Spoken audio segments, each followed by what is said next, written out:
Welcome to the Romance of the Three Kingdoms podcast. This is episode 139. Before we get started, let me wish everybody happy holidays. This episode is being released on Christmas Day in the United States, and I would like to thank everyone for another wonderful year. The podcast has more listeners than ever, and I love reading all the comments that I've been getting. We are in the home stretch. There are maybe another 20 or so episodes left, so the show is going to wrap up sometime in the coming year. When I first started this project, I wasn't sure whether it would find an audience, but you guys have answered that question loudly and clearly, and your support has been instrumental in motivating me to keep going over the past 3 years. So thank you once again, and I hope that you have a wonderful holiday season. Now, back to the show.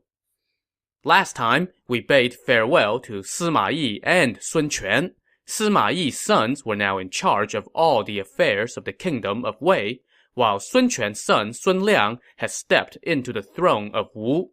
The Sima brothers decided that this would be a good time to conquer the Southlands, so they marched 300,000 men to the borders of Wu and focused their attention on taking the key district of Dongxing.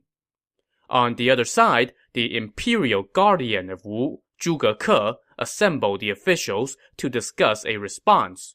The general Ding Feng said, "Dongxing is one of the Southland's most crucial locations. If it falls, then both the key cities of Nanjun and Wuchang will be threatened." "My thoughts exactly," Zhuge Ke replied. "General, you will lead 3,000 naval troops and advance along the river. I will follow with 3 cavalry and infantry forces of 10,000 men each to back you up. When you hear a string of explosives, advance your troops, and I will follow with the main army." So once again, Dongwu was going up against Wei with a dramatic difference in numbers, in this case 30,000 versus an invasion force of 300,000. But hey, they've been there before. So Ding Feng now set out with his 3,000 naval troops on 30 warships and made for the district of Dongxing. Meanwhile, the Wei vanguard, led by the general Hu Zun, had built and crossed over a pontoon bridge. They were now on the shores of Dongxing, facing the big wall that Dongwu had built. The Wei forces laid siege to the 2 forts at the opposite ends of the wall. The forts were well fortified and could not be taken quickly. But, inversely, the Dongwu troops inside the forts also did not dare to go out and fight against the overwhelming numbers of the enemy. So, Hu Zun had his men set up camp to prepare for a long stay. It was the height of winter, and a heavy snow was falling. Hu Zun and his officers passed the time by holding a feast. Suddenly, scouts reported that 30 enemy warships were approaching. Hu Zun went outside to take a look and saw that the ships had pulled up near the shoreline. But each ship only carried about 100 men. Hu Zun scoffed, returned to camp, and told his men, "It's no more than 3,000 troops, no cause for concern." So he just sent scouts out to keep an eye on the enemy, while he and his officers returned to their feast.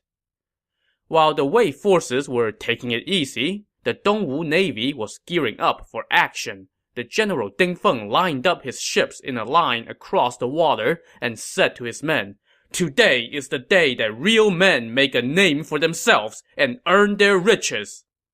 He then ordered the soldiers to take off their armor and strip to their waist, ditch their helmets, leave behind their long weapons, and equip themselves only with short blades. When the Wei soldiers saw this, they just laughed at this ridiculous sight and didn't think anything of it. But they stopped laughing soon enough. Suddenly, a string of explosives sounded, and Ding Feng pulled out his short blade, leaped onto the shore, and led his men in a mad dash into the Wei camp. The Wei soldiers were caught off guard and could not mount an organized defense. One of Hu Zun's lieutenants stepped out of his tent with halberd in hand, but Ding Feng quickly seized him and killed him with one slash of the blade. Hu Zun's other lieutenant now flashed out and stabbed at Ding Feng with a spear, but Ding Feng grabbed the spear with one hand. His foe dropped the weapon and fled, but Ding Feng threw his blade at the man, striking him in the left shoulder and sending him to the ground. Ding Feng then caught up to him and finished him off with his own spear. Meanwhile, Ding Feng's 3,000 soldiers were doing equally berserker deeds inside the camp, and the Wei vanguard general Hu Zun was sent fleeing. His men sprinted onto their pontoon bridge, but the bridge collapsed, and most of the soldiers on the bridge fell to a freezing, watery grave. Those left on the shoreline did not fare any better, as most of them lay dead on the snow-covered ground. The Dongwu forces won the day and captured all of the enemy's horses, chariots, weapons, and equipment. When word of this debacle reached the rest of the Wei forces, they all decided to fall back and cancel the invasion. So, by the time the Dongwu Imperial Guardian Zhuge Ke arrived on the scene, all he had to do was reward his troops for a job well done. But Zhuge Ke was not content to simply fend off an invasion. He wanted to start one. He told his officers, "Sima Zhao has been defeated and he is falling back to the north. This is our chance to invade the heartlands." But he was not going to do this alone. He sent a message to the kingdom of Shu, requesting that the Shu commander Jiang Wei also mobilize his forces and invade the heartlands, on the promise that once they have conquered the north, they would split it evenly. Meanwhile, Zhuge Ke mobilized 200,000 men and marched north. But just as they were getting ready to move out, they saw a trail of white vapor emanating from the ground. It split the army in half, and it was so dense that men on the two sides could not see each other. One of Zhuge Ke's officers said, "This is a white rainbow. It portends ill omen for the army. Imperial Guardian, you should return to court instead of waging this campaign." But Zhuge Ke flew into a rage. "How dare you speak such unlucky words and demoralize our troops!" He wanted to have this guy executed, but after much pleading from the rest of the men, he settled for simply stripping him of his rank before resuming the invasion. Ding Feng now suggested that they first attack the city of Xincheng, which sat on the main road into Wei. Zhuge Ke agreed and marched that way. The city of Xincheng was defended by a general named Zhang Te. When he saw a huge Dongwu army on his doorstep, Zhang Te had the gates shut and fortified his defenses. Word of this also flew into the Wei capital. One of Sima Shi's officials said, "Zhuge Ke has surrounded Xincheng, but let's hold off on engaging the enemy. The Dongwu forces have traveled a long way. They have a vast army, but few provisions. Once their grain runs out, they will retreat. Then we can attack, and victory will be guaranteed. But we must guard against an encroachment by the kingdom of Shu." Sima Shi agreed and sent his brother Sima Zhao to help the general Guo Huai keep an eye on the western border with Shu, while dispatching the generals Wu Qiu and Hu Zun to deal with the Dongwu attack in the south. Outside the city of Xincheng, Zhuge Ke spent months laying siege, but with little success. He now told his men that they had to throw everything they've got at the city, and that anyone who did not do so would lose their head. So his men gave it all they've got, and the northeastern corner of the city was hit hard and looked like it was about to fall. Facing imminent disaster, Zhang Te, the city's commander, sent a messenger to see Zhuge Ke.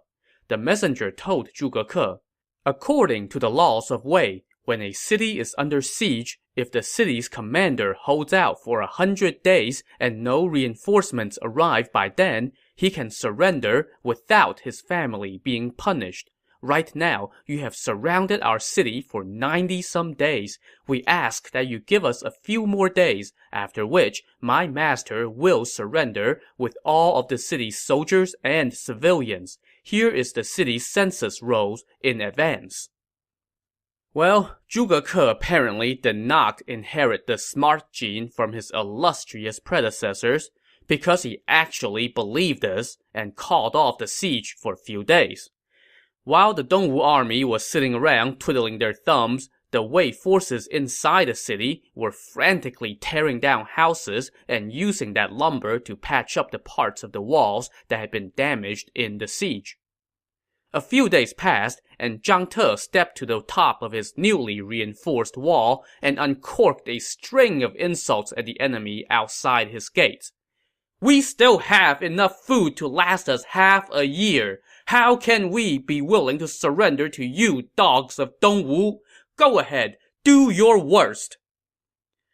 Infuriated at having been duped by this obscenely obvious ruse, Zhuge Ke now directed his men to resume their siege. But in the midst of battle, an arrow from the city wall struck Zhuge Ke in the forehead, sending him tumbling off his horse. His men rescued him, brought him back to camp, and patched up his wound. He was okay, but after his injury, his men lost all desire for battle. On top of that, the punishing summer heat was now spreading disease among his troops.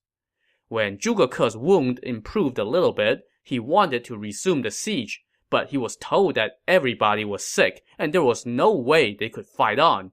Zhuge Ke was enraged and declared that anyone who mentioned illness again would be executed. Well, that went down like a lead balloon with his men, as countless soldiers deserted upon hearing that. And soon, word came that one of Zhuge Ke's commanders had defected to the enemy.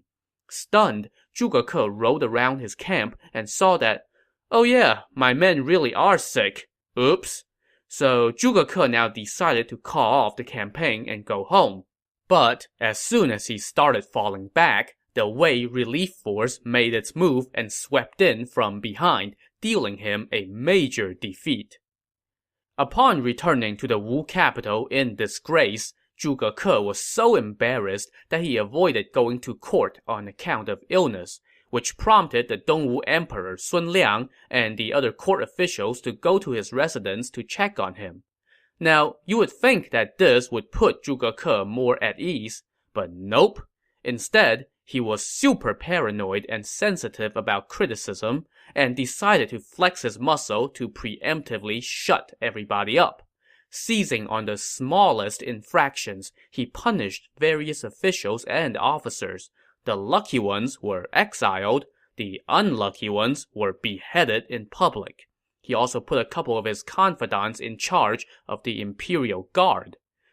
All of these moves brought about the intended chilling effect, as everyone at court learned not to talk about Zhuge Ke in public. But just because they weren't talking about him in public, it did not mean that they weren't talking about him in private. Specifically, a member of the imperial household began talking. His name was Sun Jun. He was the grandson of a younger brother of Sun Jian, the patriarch who began the Sun family's reign in the Southlands. During the later years of Sun Quan's reign, Sun Jun was a favorite of Sun Quan's and was put in charge of the Imperial Guard. But Zhuge Ke had just taken that away from him, incurring Sun Jun's wrath. At the same time, Teng Yin, the master of ceremony, had long been at odds with Zhuge Ke, so he now whispered in Sun Jun's ear. He told Sun Jun, "Zhuge Ke is monopolizing power and acting with unrestrained cruelty. He has executed officials and no doubt plans to usurp the throne. Sir, you are a member of the imperial house. You must act soon." "I have long harbored such intentions," Sun Jun said. "I will inform the emperor and ask for his decree to exterminate Zhuge Ke." So the two of them went to see the Emperor Sun Liang in secret to discuss this matter. Sun Liang told them, "Whenever I see Zhuge Ke, I am on edge. I have often wanted to get rid of him, but have not had the right opportunity yet. Since you have such loyal and honorable intentions, you may proceed in secret." Teng Yin now suggested, "Your Majesty should hold a banquet and hide armed men behind the walls. Throw your cup to the ground as the signal, and they will kill Zhuge Ke at the banquet and rid you of future concerns." So Zhuge Ke had been holed up at home all this time, feeling rather distracted. One day, as he walked out of the central hall in his residence, he noticed a man walking in wearing mourning clothes. He questioned the man, who appeared dumbfounded. Zhuge Ke immediately had the guy seized and interrogated. The man said, "My father just died, and I was coming into the city to find a monk to perform the services for him. I thought this was a monastery, so I came in. Who knew that it would turn out to be the Imperial Guardian's residence? I don't know how I ended up here." Zhuge Ke was pretty ticked off, and he asked the soldiers who were supposed to be guarding his house. They told him, "There were dozens of us, and we were stationed by the gate and did not leave our post. We did not see a single person come in."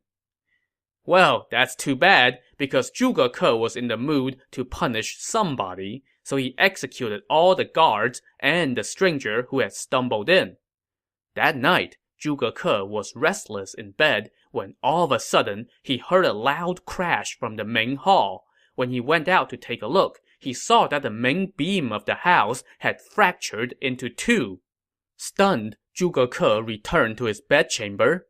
But just then, a cold wind swept in, and he saw the man in mourning clothes and all the guards that he had executed. They were all carrying their severed heads and demanding their lives back. Zhuge Ke fell to the floor and did not come around until a good while after.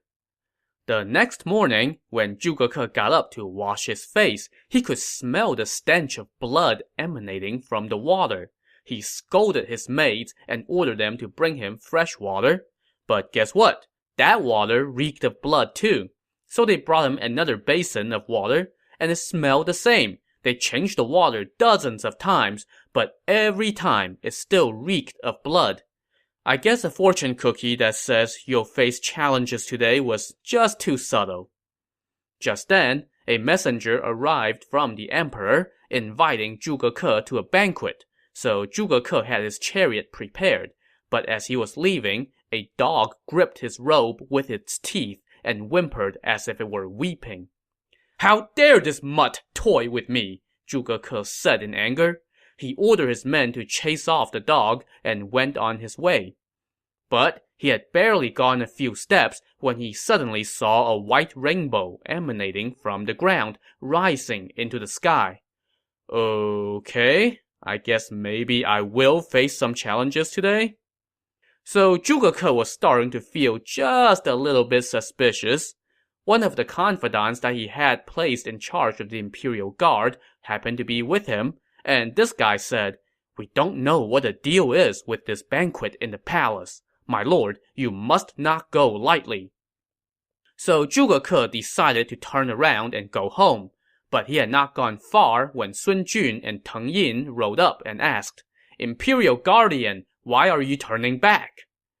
"My stomach is hurting all of a sudden, so I cannot go see His Majesty," Zhuge Ke replied. But to this, Teng Yin said, "The court has not seen your face since you returned from your campaign. That is why His Majesty is holding this banquet, so that he can discuss important matters with you. Even if you are not feeling well, you should still go." His arm sufficiently twisted, Zhuge Ke was convinced to turn around again and go to the palace with Sun Jun, Teng Yin, and his confidant. There, he paid his respects to the Emperor Sun Liang, and then they sat down for the banquet. Sun Liang offered Zhuge Ke some wine, but Zhuge Ke was feeling paranoid, so he said, "I am sick, so I should not drink." Sun Jun now chimed in and said, "Imperial Guardian, I know that you often take medicinal wine at home. What if we went and fetched that for you?" Zhuge Ke consented, so he sent one of his men to go to his home to fetch his medicinal wine. Only now did Zhuge Ke dare to drink. After a few rounds, Sun Liang got up to, use the bathroom. Sure, why not? At the same time, Sun Jun also stepped outside the banquet hall. There, he removed his long robe, put on a short jacket over a soft suit of armor. He then took a sharp blade in hand, marched back inside, and declared, "On His Majesty's command, I am here to exterminate the traitor." Zhuge Ke was caught off guard. He threw his cup onto the ground and reached for his sword. But before he could pull out the sword, Sun Jun's blade flashed, and Zhuge Ke's head fell to the floor. Now, Zhuge Ke's confidant was also present, and when he saw his master get killed, he pulled out his sword and slashed at Sun Jun. Sun Jun ducked, but the blade cut a finger on his left hand. Sun Jun spun around and slashed his foe in the right arm, and now the armed guards hidden behind the walls stormed out and cut the guy to pieces. What followed was the customary purge after a coup such as this. Sun Jun sent his men to go round up Zhuge Ke's family. At the same time, he had the two bodies wrapped up in straw mats and disposed of in unmarked burial pits outside the city's south gate. Meanwhile, Zhuge Ke's wife was feeling unsteady at home when suddenly she saw a maid enter her room. She asked the maid, "Why do you reek of blood?" Suddenly, the maid opened her eyes wide and grit her teeth. She leaped into the air and headbutted the main beam of the house, shouting, "I am Zhuge Ke! I have been assassinated by that scoundrel Sun Jun!"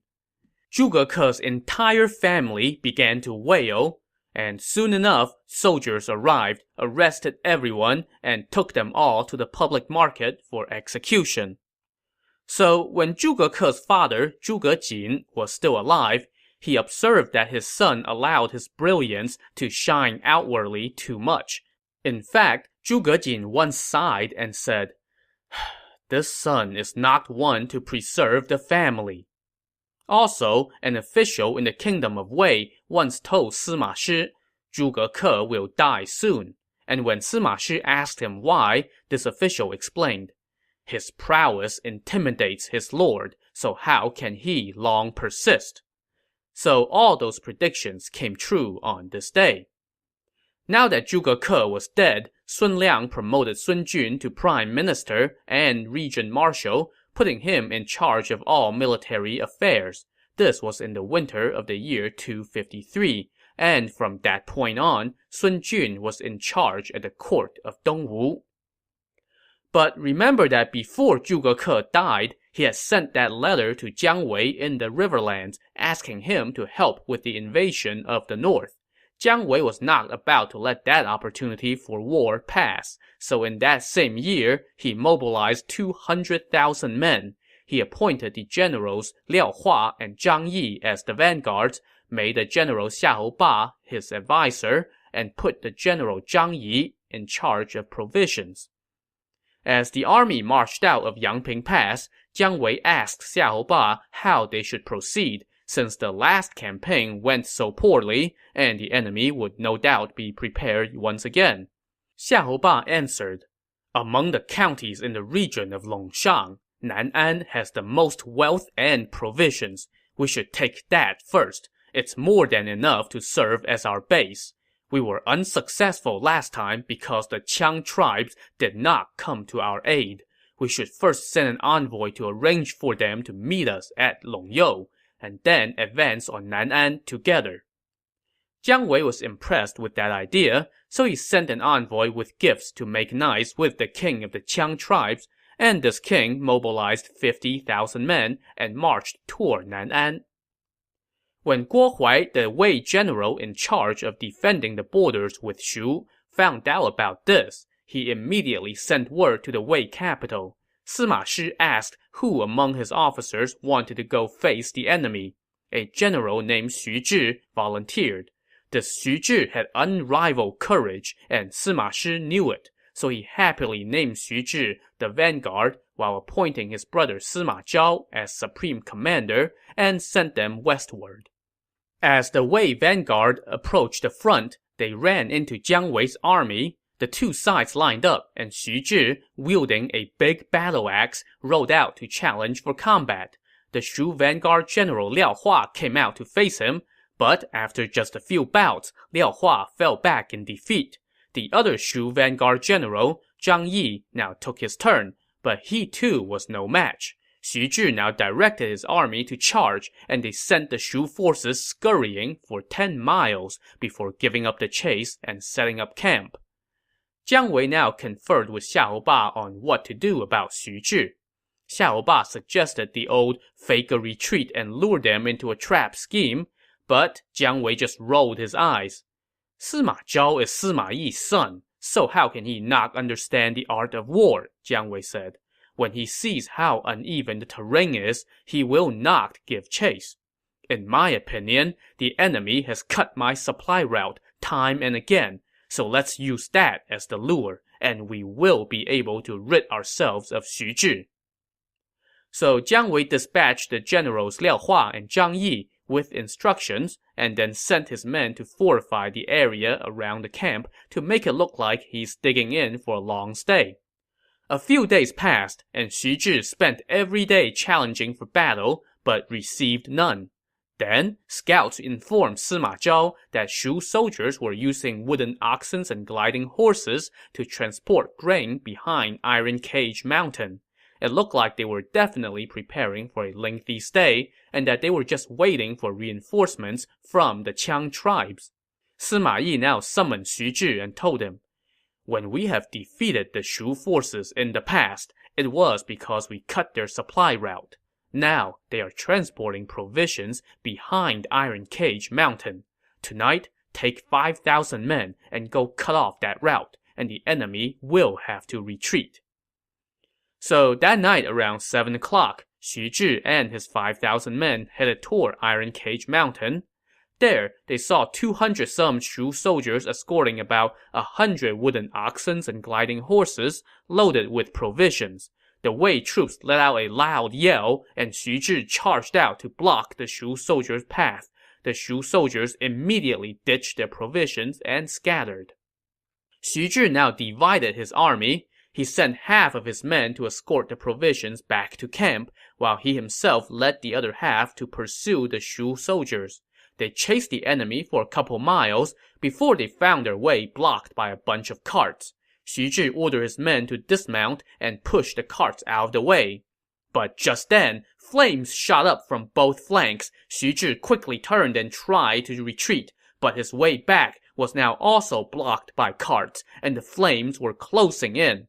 Xu Zhi galloped through the smoke and fire and managed to break out, but just then, an explosive sounded and 2 enemy forces arrived, led by the Shu generals Liao Hua and Zhang Yi. They took a big bite out of the Wei forces. Xu Zhi now ditched his men and rode away.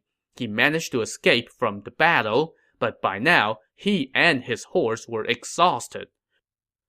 Suddenly, another enemy army appeared in front of him, this one led by none other than Jiang Wei himself. Xu Zhi was caught off guard, and Jiang Wei stabbed him off his horse with one thrust of the spear. The Shu soldiers then rushed forward and cut Xu Zhi to pieces.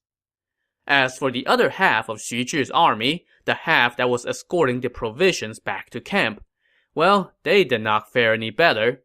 Jiang Wei had sent Xiahou Ba after them, and he captured them all. Xiahou Ba now took his prisoners' uniforms and put them on his own men. They then hoisted the captured banners and headed toward the Wei camp. The guards at the camp saw the banners and figured that it was just their own guys coming back, so they opened the gates. The Shu army in disguise immediately crashed into the camp and started wreaking havoc. Sima Zhao was caught unprepared and hurriedly hopped onto his horse. From in front came the Shu general Liao Hua, so Sima Zhao turned and tried to fall back. By then, Jiang Wei and his men had arrived via the back roads, and Sima Zhao now had nowhere to run to. Trapped, he and what remained of his troops scrambled up to the top of Iron Cage Mountain for the time being. As it turned out, the mountain was aptly named. There was only one road up and down the peak. Everywhere else on this mountain was just steep cliffs. At the peak of the mountain, there was just one small spring, providing enough water for only about 100 men. But Sima Zhao had 6,000 men with him. So yeah, he had problems. To see if he can solve those problems, tune in to the next episode of the Romance of the Three Kingdoms podcast. Thanks for listening.